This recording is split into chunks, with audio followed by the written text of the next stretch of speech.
আমি শংকৰদেৱ আহিছে 1449 কিন্তু 1228 আমাৰ চুকাফা আহিলে। তেতিয়াৰ পৰা অসমৰ জাতি গঠনৰ প্ৰক্ৰিয়া আৰম্ভ হৈছিলে। কিন্তু তেওঁলোকে শংকৰদেৱে আহি পেলাই সংস্কৃতিৰ দিশত ধৰ্মৰ দিশত তেওঁবিলাকে হয়তো তেখেতে জ্ঞান দিছিলে। শংকৰদেৱ আমাৰ সেই প্ৰথাটোৱে আৰু সেই তিনি নিয়মক ফ'ল' কৰি পেলাই আজি অসমৰ বিভিন্ন জনজাতি গোষ্ঠী সকলোৱে এই প্ৰথাৰে চলি আছে।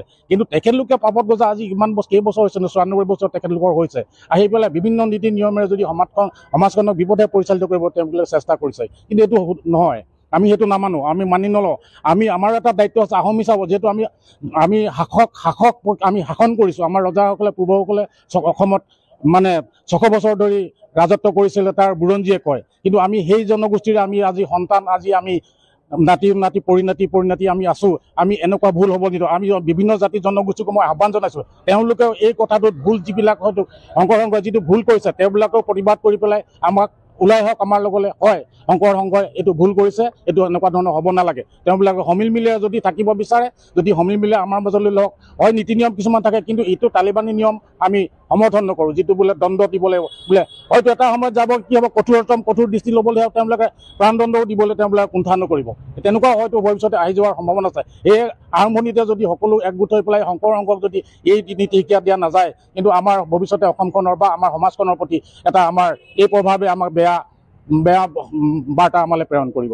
চাওক, আচলতে আজি আমি আহোম সম্প্ৰদায়ৰ যি যৌথ সংগঠন আছে বা আহোম সম্প্ৰদায়ৰ লোকসকলে যি ক্ষোভৰ এটা উদগীৰণ হৈ আছে, এই ক্ষোভৰ উদগীৰণ হিচাপে যোৰহাটত আজি আমি আহোম যৌথ মঞ্চই আজি একেলগে শংকৰদেৱ সংঘৰ বিৰুদ্ধে এজাহাৰ দিবলৈ ওলাইছোঁ। শংকৰদেৱ সংঘৰ বিৰুদ্ধে এজাহাৰ দিবলৈ ওলাইছোঁ এটা কাৰণে যে বিগত সময়ত আপোনালোকে যে দেখিছে যে এটা বিতৰ্কিত মন্তব্য কৰি বিতৰ্কিত এটা বিষয়ক লৈ পেলাই গোটেই বস্তুটো আলোচনাৰ মাধ্যমলৈ আহিছে। আৰু কথাটো হ'ল যে তেওঁলোকৰ আলোচনাৰ মাধ্যমলৈ অহা নাই। আচলতে বিষয়টো আমি কৈছোঁ যে শংকৰদেৱ সংঘই যি দণ্ড বিহিছে, তেওঁলোকৰ যি কৰ্মী আছে, তেওঁলোকৰ যি লোক আছে, তেওঁলোকৰ পৰা যি দণ্ড বিহিছে মেডাম মেফিলৈ অহাৰ কাৰণে দণ্ড বিহিছে, সংস্কাৰ হ'বলৈ কৈছে, আমাক অসংস্কাৰী বুলি পৰিচিত কৰিছে টাই আহোম লোকসকলক। সেইকাৰণে আচলতে আমি অতি দুখ পাইছোঁ। আহোম সম্প্ৰদায়ৰ যি লক্ষ লক্ষ লোক অসমত আছে, সেই লোকসকলে আচলতে মনত দুখ পাইছে, কষ্ট পাইছে আৰু তাৰ বিৰূপ প্ৰতিক্ৰিয়া পৰিছে। প্ৰতিক্ৰিয়াৰ পৰাৰ কাৰণে আজি আহোম সম্প্ৰদায়ৰ যিসকল লোক আছে সকলো ক্ষোভিত হৈছে। আৰু আচলতে আমাৰ সাতাম পুৰুষীয়া মেডাম মেফিক অপমান কৰিছে, পূৰ্বতে চকলঙক অপমান কৰিছে তেওঁলোকে।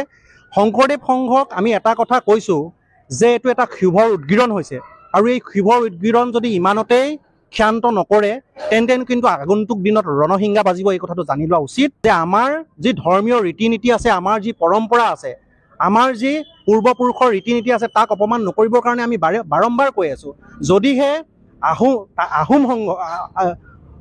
শংকৰদেৱ সংঘই এই কথাবিলাক বিচাৰ বিবেচনাৰে অনাগত দিনত সুমীমাংসা নকৰে, তেনেহ'লে কিন্তু আগন্তুক দিনত তেওঁলোকে য'তেই যে এনেকুৱা ধৰণৰ তেওঁলোকৰ অনুষ্ঠান পাতিব, তাত কিন্তু আমি প্ৰতিঘাত কৰিবলৈ কিন্তু বাধ্য হ'ম। এই কথাটো জানি লোৱা উচিত। আৰু আপোনালোকে জানে যে আমাৰ স্বৰ্গদেউ চাওলুং চুকাফাৰ দিনৰ পৰা মেডাম মেফিৰ অনুষ্ঠান চলি আহিছে। 1228 খ্ৰীষ্টাব্দৰ পৰা চলি অহা এটা প্ৰথা। 1449 চনত শংকৰদেৱ আহিছে, তেওঁ ভাল কৰ্ম কৰিছে, আমি ভাল পাওঁ, শংকৰদেৱক আমি সন্মান কৰোঁ, শংকৰদেৱ আমাৰ গুৰু হয়।